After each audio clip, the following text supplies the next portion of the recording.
En referencia al libro de Segunda de Tesalonicenses, podemos indicar que fue escrita por el apóstol Pablo, probablemente junto con Silas y Timoteo. En referencia a la fecha de su escritura, el libro de Segunda de Tesalonicenses fue escrito probablemente en el periodo de los años 51 y 52 después de Cristo. El propósito del libro de Segunda de Tesalonicenses. La iglesia de Tesalónica aún tenía algunos malos entendidos acerca del día del Señor. Ellos pensaban que ya había acontecido, así que dejaron de trabajar. Ellos estaban siendo gravemente perseguidos y Pablo escribió para aclarar los malos entendidos y para consolarlos.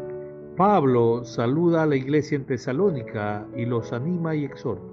Los alaba por lo que ha oído que están haciendo en el Señor y ora por ellos. Segunda de Tesalonicenses 1, del 11 al 12. En el capítulo 2, Pablo explica lo que sucederá en el día del Señor. Luego los anima a permanecer firmes y apartarse de los hermanos que no vivan de acuerdo al Evangelio. Pablo se refiere a varios pasajes del Antiguo Testamento en su discurso sobre el fin de los tiempos, con lo cual confirma y concilia a los profetas del Antiguo Testamento. Mucha de su enseñanza sobre el final de los tiempos en esta carta está basada en el profeta Daniel y sus visiones. En 2 de Tesalonicenses 2, del 3 al 9, él se refiere a la profecía de Daniel con respecto al hombre de pecado, Daniel 7 y 8. En el libro de 2 de Tesalonicenses 1, nos habla acerca de que Dios dará el justo pago a las personas. Esta retribución, tanto de los fieles como de los impíos, tendrá lugar en el día del Señor. Está ligada con su gloriosa manifestación. El mismo castigo, la eterna perdición, alcanzará a los paganos que voluntariamente permanecieron en la ignorancia de Dios y a los cristianos que lo son solo de nombre y desobedecen el Evangelio, 2 de Tesalonicenses 1:8. En cambio, los santos, todos los que creyeron, serán vistos en la compañía del Señor y asociados a su admirable gloria, versículo 10. Pero la voluntad de Dios y la oración del apóstol es que desde ya el nombre de nuestro Señor Jesucristo sea glorificado en cada uno de los que le pertenecen. El libro de 2 de Tesalonicenses 2 nos habla acerca del día del Señor y le anteceden tres acontecimientos. Primero, nuestra reunión con el Señor. 2, la apostasía de la falsa iglesia y de los judíos mismos. 3, la aparición del anticristo, llamado el hombre de pecado, el hijo de perdición, el versículo 3, y el inicuo, el versículo 8. Esos nombres subrayan por contraste los caracteres del Señor Jesús: justicia, salvación y entera obediencia a Dios.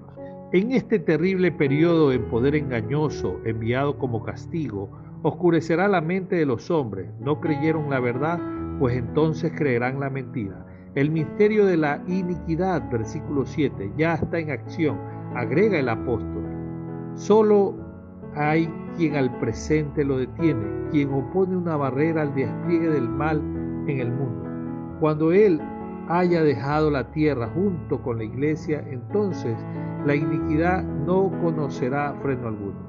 Pero qué contraste entre este poder satánico de 2 de Tesalonicenses 2, del 1 al 12, y la obra de nuestro Señor y Padre en el capítulo 2, versículos 13 al 17. Él nos amó, nos escogió para salvación y nos llamó para alcanzar la gloria de nuestro Señor Jesucristo. No dejemos de darle gracias ahora, lo podemos expresar, versículo 13. Segunda de Tesalonicenses 3, Pablo no cesaba de orar por ellos. Contaba con el fiel Señor para afirmarlos y guardarlos del mal.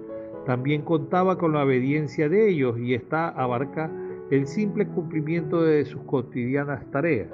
Pero algunos en Tesalónica habían cesado de trabajar, ya que el Señor viene.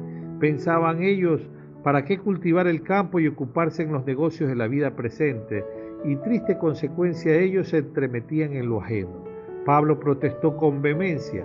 Nada en su enseñanza podía dar pretexto a semejante desorden. Al contrario, él había dado el ejemplo del trabajo manual, para no ser gravoso a nadie, y el ejemplo supremo es la paciencia de Cristo. que permanece a la espera del momento en que ha de presentarse a su amada iglesia.